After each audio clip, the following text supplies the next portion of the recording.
नमस्कार, good morning विद्यार्थी मित्रों। कक्षा 12वीं के यूट्यूब चैनल में इकोनॉमिक्स की क्लास में सिद्धि हिंदी विद्यालय की ओर से आप सभी का मैं हार्दिक स्वागत करता हूँ। विषय की शुरुआत करूँ उससे पहले एक सुंदर सा सुविचार कि असफलता एक चुनौती है, उसे स्वीकार करो। क्या कमी रह गई उसे देखो और सुधार करो। जब तक सफल ना हो नींद चैन त्यागो तुम। संघर्ष का मैदान छोड़कर मत भागो तुम। कुछ किए बिना जय जयकार नहीं होती और कोशिश करने वालों की कभी हार नहीं होती। इसी सुंदर से सुविचार के साथ आइए मिलकर 1 मिनट माता सरस्वती को याद करते हैं।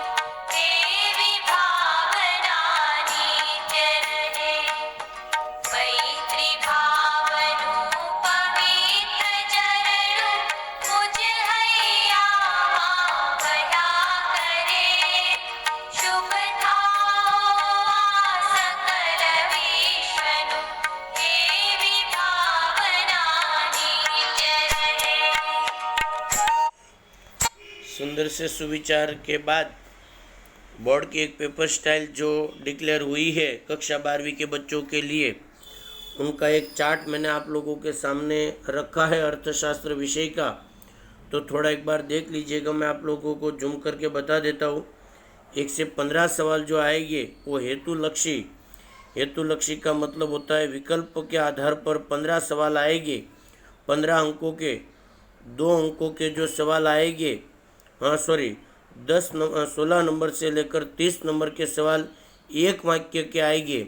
अर्थात मैं जो बात बताने जा रहा हूँ MCQ और एक वाक्य के सवाल जवाब आप लोगों के लिए इस साल बहुत ही इम्पोर्टेंस रहेंगे, क्योंकि 30 अंकों का MCQ और एक वाक्य के सवाल रह जाएंगे। तो परिभाषाएं जितनी दी है मैंने वीडियो में, जितने फुल फॉर्म बताए हैं, जो ऑब्जेक्टिव सवाल बताए उसको आप लोगों को टैली करना रहेगा। उसी क्रम में सी सेक्शन में आप लोग जाओ तो 31वें नंबर से लेकर 46वें नंबर पर 12 सवाल आएंगे। मतलब ऐसे तो 16 सवाल आएंगे, लेकिन वो 16 सवाल में से कोई भी 12 सवालों के उत्तर आप लोगों को लिखने रहेंगे। 24 अंकों के रहेंगे, 2 अंकों के सवाल है। उसके बाद डी सेक्शन के अंतर्गत यदि आप जाते हो तो उसके अंतर्गत 10 सवाल आपको दिए जाएंगे, जिसमें से आपको 7 सवाल करने 3 अंकों के रहेंगे, 7 या 21। और 57 नंबर से लेकर 63 नंबर के सवाल आप लोगों को लिखने रहेंगे इस सेक्शन में, जिसमें आपको 7 सवाल दिए जाएंगे, उसमें से मिलाकर आपको 5 सवाल लिखने रहेंगे और ये 25 अंकों का रहेगा। इस प्रकार का इस साल का बोर्ड का पेपर पैटर्न है। मतलब आपको अगले साल का पेपर की तुलना में इस साल मैंने जो स्क्रीन पर आप लोगों को पेपर दिया है वो पेपर की नकल के आधार पर आपको तैयार करना रहेगा। उसी क्रम में हम लोग आगे बढ़ते हैं। उसी क्रम के अंतर्गत एक कोर्स का जो सिलेबस है वो मैंने आप लोगों के सामने स्क्रीन पर रखा हुआ है कि बोर्ड के अंतर्गत कौन से मुद्दे आप लोगों को रिफ़र करने हैं। एक बार उसको टिक मार्क कर लीजिएगा आपकी बुक के अंतर्गत 2021 करके, ताकि आपको ध्यान रहे कि हमें इन्हीं मुद्दों के विषय की तैयारी करनी है। उसी क्रम के अंतर्गत दूसरा चार्ट भी आप लोगों का सिलेबस का ही है। अब एक नया लेसन मैं चालू करने आज जा रहा हूँ, जिसका नाम है औद्योगिक क्षेत्र। औद्योगिक क्षेत्र काफ़ी महत्वपूर्ण लेसनों में से एक लेसन माना जाता है। औद्योगिक क्षेत्र की शुरुआत करूँ उससे पहले आप लोगों को बता दूं कि इस लेसन में कुल टोटल आपको 5 मुद्दे तैयार करने। एक उसकी प्रस्तावना, दूसरा औद्योगिक क्षेत्र का महत्व, तीसरा औद्योगिक क्षेत्र का ढांचा, चौथा विशिष्ट आर्थिक विस्तार और पांचवा छोटे पैमाने के उद्योगों का महत्व। इस प्रकार के मुद्दों की बात आप लोगों को ध्यान में रखनी है। प्रस्तावना की बात करूँ उससे पहले औद्योगिक क्षेत्र है तो उद्योग अर्थात क्या, उसकी बात आपको बता दूं कि उद्योग के अंतर्गत विश्व के देशों में कृषि उद्योग और सेवा क्षेत्र ये 3 प्रकार के व्यवसाय देखे जाते हैं, जिसके अंतर्गत औद्योगिक क्षेत्र सबसे अधिक और महत्वपूर्ण है। ज़्यादातर विकसित क्षेत्रों में या तो विकसित देशों में इसका अभ्यास करने पर पता चलता है कि विकसित देशों में उद्योगों का मतलब, औद्योगिक देश कहते किसको है कि जिन देशों में उद्योगों की संख्या अधिक हो उसे औद्योगिक देश कहते हैं। परिभाषा के तौर पर अगर आपको टैली करना है कि जिन देशों में उद्योगों की संख्या अधिक हो उसे औद्योगिक क्षेत्र कहते हैं। सर उसके उदाहरण, तो उदाहरण बाद में, एक शॉर्ट एंड सिंपल मुद्दा याद रख लीजिएगा कि औद्योगिक देश अधिकतर विकसित होते हैं, अर्थात उद्योगों की संख्या कौन से देशों में अधिक पाई जाती है तो कि विकसित देशों में। अब आपके 2 मुद्दे बन गए। तीसरा मुद्दा बहुत इजीली आप लोग बना सकते हो। अब आपको ये पता होना चाहिए कि विकसित देश है कौन कौन से, तो अमेरिका, जापान, ऑस्ट्रेलिया, सऊदी अरब। मैं फिर भी आप लोगों को उदाहरण दे देता हूँ कि सऊदी अरब के अंतर्गत पेट्रोल की निर्यात करने वाला देश औद्योगिक है। अमेरिका, ब्रिटेन, जापान वगैरह वगैरह वगैरह देशों की गणना औद्योगिक देशों के अंतर्गत की जाती है। उसके अलावा ऑस्ट्रेलिया, न्यूजीलैंड वगैरह देश भी औद्योगिक क्षेत्र के अंतर्गत, हालांकि कृषि का प्रभुत्व वहाँ पर ज़्यादा है ऑस्ट्रेलिया में, फिर भी उसमें औद्योगिक क्षेत्रों की संख्या कम नहीं है, इसलिए वहाँ पर औद्योगिक देशों में उसकी गणना कर सकते। 3 मुद्दे हुए बेटा आप लोगों के, एक पहले परिभाषा, दूसरा विकसित देशों में इसका प्रमाण अधिक है, और तीसरा औद्योगिक देशों के उदाहरण, और चौथा औद्योगिक देशों के अंतर्गत रोजगार का जो प्रमाण है वो अधिक पाया जाता है। ऐसा भी आप लोग मुद्दा टैली करके आप लोग वहाँ पर लिख सकते हो। औद्योगिक देशों के परिचय के बाद आपका दूसरा टॉपिक जो आने वाला है कोर्स के अंतर्गत, उसका नाम है औद्योगिक क्षेत्र का महत्व। अब औद्योगिक क्षेत्र का महत्व आप 2 तरह से लिख सकते हो।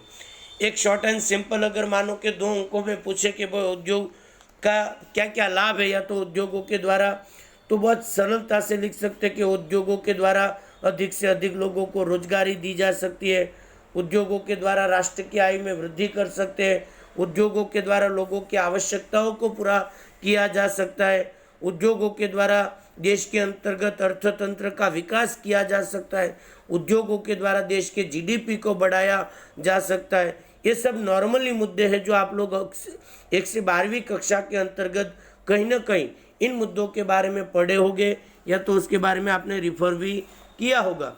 पर मेरा जो प्रश्न है, फिर से एक बार आप लोगों को यदि 2 अंकों में पूछा जाए कि औद्योगिक क्षेत्र का महत्व, तो आप लोग नॉर्मली तौर पर रोजगार बढ़ता है, आय बढ़ती है, प्रति व्यक्ति आय बढ़ती है, लोगों का जीवन स्तर ऊंचा जाता है, देश का अर्थतंत्र का विकास होता है, विकासशील देश विकसित देश बनता है, वगैरह मुद्दों को आप लोग लिख सकते हो।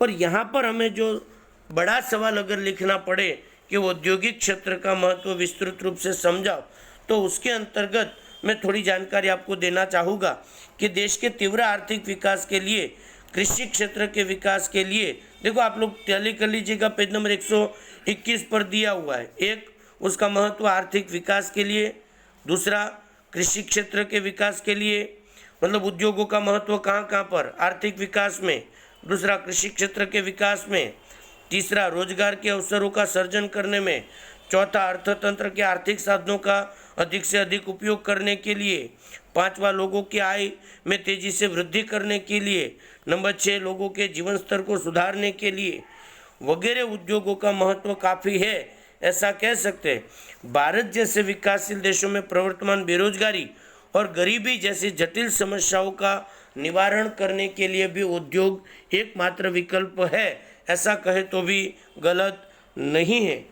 औद्योगिकरण केवल आर्थिक विकास प्राप्त करने के लिए ही नहीं, बल्कि सामाजिक राजकीय स्थिरता लाने के लिए भी औद्योगिक क्षेत्र का विकास करना काफ़ी महत्वपूर्ण माना जाता है। तो इन मुद्दों को आप लोग 2 अंकों के अंतर्गत लिखोगे। पर मुद्दों में यदि विभाजित करो तो उद्योगों का कौन कौन सा महत्व है, तो किताब में राष्ट्रीय आय में योगदान, नंबर 2 रोजगार में योगदान, 3 निर्यात आय में योगदान, अर्थतंत्र के संतुलित विकास में योगदान, उसके बाद कृषि के आधुनिकीकरण करने में योगदान, अर्थतंत्र का मजबूत ढांचा, उसके बाद सामाजिक ढांचे में परिवर्तन वगैरह वगैरह वगैरह जगह पे आप लोग उद्योगों का महत्व लिख सकते हो, उनके बारे में हम लोग बात करेंगे। लेकिन अगले वीडियो के अंतर्गत आज मैंने केवल नया लेसन था तो 2 ही मुद्दे आप लोगों को बताए, एक औद्योगिक देश अर्थात क्या, और दूसरा औद्योगिक क्षेत्र का महत्व कौन कौन सा होता है। इस प्रकार अंत तक वीडियो को देखने के लिए आप लोगों का बहुत बहुत धन्यवाद। वीडियो पसंद आए लाइक, सब्सक्राइब और शेयर करना ना भूलें। और वीडियो से रिलेटेड कोई जानकारी चाहिए तो मेरे नंबर पर फ़ोन करके आप जानकारी प्राप्त कर सकते हैं। बहुत बहुत धन्यवाद। जय हिंद, जय भारत, वंदे मातरम।